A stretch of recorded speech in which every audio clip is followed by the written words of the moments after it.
வணக்கம் என் மக்கள். ராஜீவ் அனைத்து மக்களுக்கும் கொடாவணி வணக்கங்களை சமர்ப்பணம் செய்கிறேன். ஏற்றுக்கொள்ளுங்கள். 8 கோடி மக்கள் வாழும் தமிழ்நாட்டில் 8 கோடி மக்கள் வாழும் தமிழ்நாட்டில் 5.5 கோடி மக்கள் ஓட்டு போடும் உரிமை கொண்ட தமிழகத்தில் 1.25 கோடி ஓட்டுகளை வாங்கி தொங்கு பாலத்தில் நின்று மாற்றுக் கட்சிகளாக தீய சக்தி, ஊழல் சக்தி, அல்லுசிலு கட்சிகள் அனைத்திடமும் இருந்து ஆதரவு பெற்று அமைச்சரவையில் முதலமைச்சராக பதவியேற்று பிறகு கொஞ்சம் புத்திசாலித்தனமாக இருப்பதாக நினைத்து குதிரை பேரம் பேசி பழம்பெரும் கட்சிகளை அடித்து நொறுக்கி உடைத்தெறிந்து சோபா அம்மையாரின் மகன் சோபாவை கொடுத்து, சோபா மாடலை கையில் எடுத்து சோபாக்களை கொடுத்து மாற்றுக் கட்சியினரையெல்லாம் தன் பக்கம் ஈர்த்து கொண்டு தன் கட்சிக்குள் வைத்து கொண்டு, ஏன்னா பின்னால் அது அவங்களுக்கு நிரந்தரமாக நிலச்சி நிற்கணும் இல்லையா, அவர் முதலமைச்சராகவே இருக்கணுன்ற ஒரு ஆசை மாற்றுக் கட்சியில் போகிற இழுத்துக்கிட்டாரு. சரிங்க, இந்த சந்தோஷத்தில் அவர் பெருமை கொள்ளும் முன்னால் அவர் மீளா துயர் ஒன்றுக்குள்ளே போயிட்டாருங்க. என்னன்னு கேட்டால், அவங்க தந்தையார் சந்திரசேகர் அவர்களை நீண்ட நாட்களாக காணவில்லையாம். அவர் தேடிக்கொண்டிருக்கிறார். நீண்ட நாட்களாக தன் தந்தை சந்திரசேகரை காணவில்லை என்று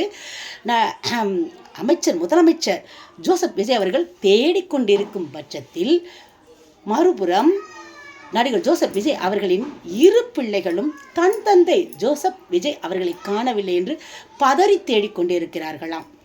இதற்கு இடையில் சோபா அம்மையார் அவர்கள் தன் கணவனையும் பிள்ளையும் குடும்பத்தையும் காணவில்லை என்று ஆத்தங்கரை ஓரம், குளத்தங்கரை ஓரம், ஆமாம்ல அவங்க கிறிஸ்டின் சர்ச்சில் போய் அவங்க மண்டியிட்டு என் கணவரையும் என் மகனையும் என் பிள்ளைகளையும் என் குடும்பத்தையும் என்னிடம் சேர்த்து விடுங்கள் என்று கண்ணீர் விட்டு கதறி அவங்க அங்கே வேண்டுதல் வச்சுட்டு உட்கார்ந்துருக்குறாங்களாம். இந்த துயரமெல்லாம் பத்தாதுன்னு மீளா துயரத்தில் நடிகர் ஜோசப் விஜய் அவர்கள், நடிகர் தானே, முதலமைச்சர் என்றும் ஒரு நடிகர் தானே, ஜோசப் விஜய் அவர்களின் மனைவி சங்கீதா ஜோசப் விஜய் அவர்கள் தன் கணவரையும் காணவில்லை, மாமனாரையும் காணவில்லை, மாமியாரையும் காணவில்லை, 2 குழந்தைகளும், என் கண் போன்ற 2 குழந்தைகளையும் காணவில்லை, நான் எங்கு தேடுவேன் என்று கதறி அழுது நாட்டிலெல்லாம் தேடி காட்டுக்குள் போய் தன்னை காப்பாற்ற ஆள் இல்லாமல் அவர் தவித்து கொண்டிருக்கிறாராம். இந்த சூழ்நிலைக்கு ஆளாகிய நமது முதலமைச்சர் அவர்கள் மிகவும் மீளா துயரில் இருக்கின்றாராம்.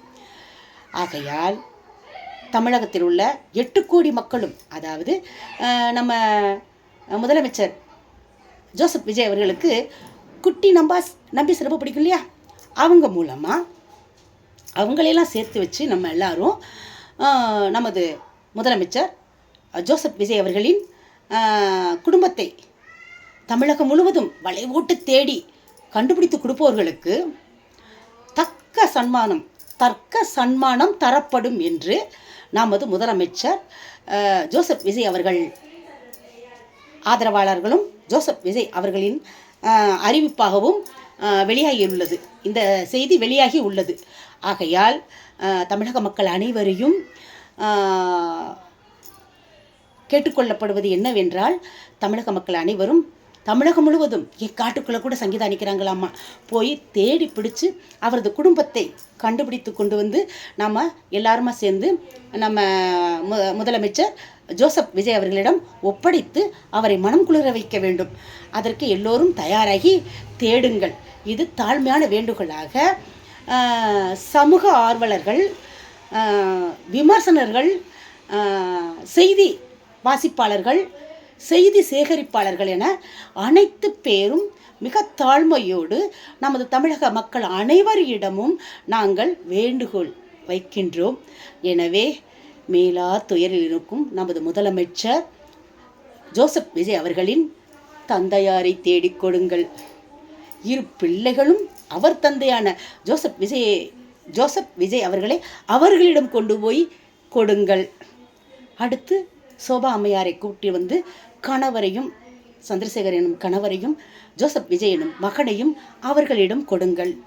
இவர்கள் அனைவரும் சேர்ந்து சங்கீதா ஜோசப் விஜய் அவர்களை கண்டுபிடித்து கொண்டு வந்து மகிழ்ச்சியோடு அந்த குடும்பம் மிக சந்தோஷமாக ஒற்றுமையாக வாழ தமிழக மக்களே நீங்கள் தான் எல்லாரும் முயற்சி பண்ணணும். உடனே தேடுங்க. அத்தனை பேரையும் தேடி கொண்டு வந்து நம்ம முதலமைச்சர்கிட்ட ஒப்படைப்போம். அப்பனால் அவர் குடும்பத்தோட சந்தோஷமாக வாழட்டும். அதுக்கப்புறம் மற்றவர்களை தேடிக்கொண்டே இருக்கலாம். ஓகேவா? நான் சொன்னது கரெக்டு தானே? இதை வந்து நான் சொல்லலைங்க, சமூக ஆர்வலராய், விமர்சனக்காரர்களாய், செய்தி சேகரிப்பாளர்களாய் நான் சொல்கிற செய்தி இது. நாமெல்லாம் சேர்ந்து நம்ம மீளா துயரில் இருக்கும் நமது முதலமைச்சர், இன்றைய முதலமைச்சர் ஜோசப் விஜய் அவர்களின் குடும்பத்தை கண்டுபிடித்து கொடுக்க வேண்டுமென அனைவரையும் தாழ்மையோடு கேட்டுக்கொண்டு விடைபெறுகின்றோம். நன்றி, வணக்கம்.